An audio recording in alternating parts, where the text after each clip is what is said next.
Kalau begah itu beda lagi ya? Kalau begah itu lengkap. Oh, lengkap apa aja Ibu? Dari atas sampai ke bawah ada. Waduh, dari rambut sampai ke kaki ada? Ya. Bukan main ini Ibu War nih. Oh, ada semua ya, lengkap semua Ibu ya? Oh, oke kalau gitu Ibu War, aku mau bikin dong satu yang soto begah ya. Aku mau coba dulu teman-teman nih. Sini apa diurut? Makan sini Ibu War. Ya.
Oke teman-teman, ini malam hari ini enak banget nih makan soto nih, karena Bu War itu bukanya jam 10 malam teman-teman. Ini lihat teman-teman nih, ini namanya soto begah teman-teman. Emang begah nih kayaknya gua nggak habis nih. Ini banyak banget nih, ada ceker, ada kepala, ada dada, ada kerongkongan, ada apa lagi nih, wah banyak banget teman-teman. Nah ini kebetulan nih Bu War nih lagi viral teman-teman di TikTok teman-teman. Jadi lihat tuh, itu pelanggan itu yang beli banyak banget teman-teman, antri. Waduh, ini benar-benar teman-teman nih. Kita coba dulu teman-teman, soto begah teman-teman.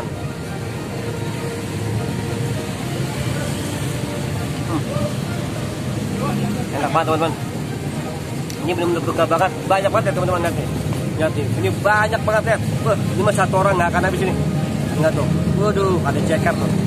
Ceker. Pala lagi nih tuh. Ini apa lagi nih? Sayap nih.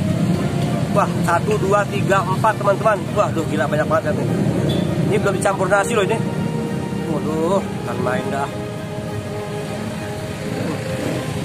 Mantap banget. Pak, malam Pak. Sering makan di sini? Ya, sering makan gini. Waduh, itu habis makan gitu. Habis. Habis. Alhamdulillah. Satu Bapak banyak teman-teman makan dengan pada Pak. Ari. Pak Ari. Ya. Waduh. Pari, saya aja makan segini aja nggak habis Pari. Pari habis. Apa belum makan di rumah? Belum makan. Belum makan ya? Belum. Waduh, tapi ini Aja sini. termasuk murah nggak Pari ini? Selama topi 18.000. Apa yang begah sih murah sih. Murah ya? 18.000. Iya benar dibilang begah ya ini, Iya. begah di perut. Alias tidak dijatah. Nah, itu dia tuh teman-teman. Pokoknya. Oke, Pari, makasih Pari ya. Nanti teman-teman lihat tuh di sini.